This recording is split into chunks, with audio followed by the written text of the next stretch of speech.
রাহাত আর সাইম ছিল ছোটবেলার দুই ঘনিষ্ঠ বন্ধু। তারা একই গ্রামের স্কুলে পড়ত। গ্রামের এক প্রান্তে একটি পুরনো, ভাঙাচোরা বাড়ি ছিল। সবাই সেটিকে ভূতের বাড়ি বলে চিনত। বাড়িটি নিয়ে নানা গল্প শোনা যেত। কেউ বলত, রাতে সেখানে অদ্ভুত আলো জ্বলে। কেউ বলত, কান্নার শব্দ শোনা যায়। তাই সূর্য ডুবে গেলে কেউ ওই পথ দিয়ে যেত না। একদিন স্কুল ছুটির পর রাহাত বলল, চলো না, আজ আমরা ওই বাড়িটার রহস্য জানব। সাইম একটু ভয় পেলেও বন্ধুর সাহস দেখে রাজি হয়ে গেল। তারা ঠিক করল, বিকেলের আলো থাকতে থাকতে বাড়ির ভেতর ঢুকে দেখবে। বাড়ির সামনে পৌঁছে তাদের বুক ধড়ফড় করতে লাগল। জানালার কাচ ভাঙা, দরজা কিঞ্চিত খোলা। হালকা বাতাসে দরজাটা ককিয়ে উঠছিল। তারা ধীরে ধীরে ভেতরে ঢুকল।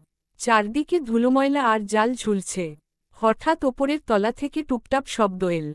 সাইম ফিসফিস করে বলল, শুনলে? কেউ যেন হাঁটছে। রাহাত নিজেকে সামলে বলল, ভয় পেলে চলবে না। আমরা একসাথে আছি। দুজন হাতে ছোট টর্চ নিয়ে সিঁড়ি বেয়ে ওপরে উঠল। সিঁড়ি কাঁপছিল, কিন্তু তারা থামল না। ওপরে গিয়ে তারা দেখল, একটি ঘরের দরজা আধখোলা। ভেতর থেকে মৃদু আলো বেরোচ্ছে। সাহস করে দরজা ঠেলে খুলতেই তারা অবাক হয়ে গেল। সেখানে একটি বৃদ্ধ মানুষ বসে আছেন।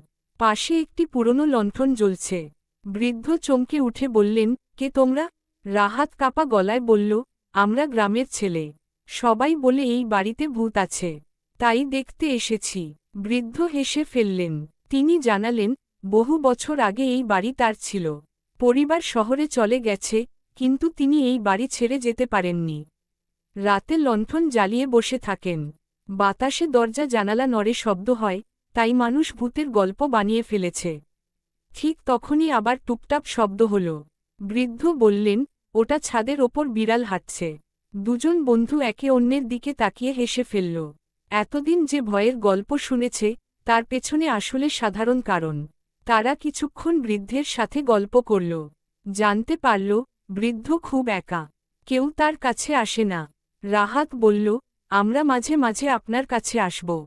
বৃদ্ধের চোখে পানি চলে এল। তিনি বললেন, আজ তোমরা আমার ভয় দূর করলে। সন্ধ্যা নেমে এলে তারা বাড়ি থেকে বের হল। বাইরে তখন লালচে আকাশ। সাইম বলল, দেখলে, ভূত বলে কিছু নেই। রাহাত হেসে বলল, আসল শক্তি হল সাহস আর বন্ধুত্ব।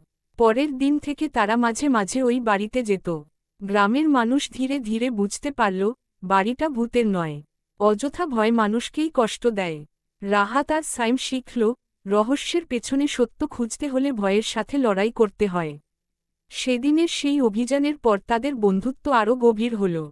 কারণ তারা জানত, অন্ধকার যতই ঘন হোক, একসাথে থাকলে সব রহস্যের সমাধান করা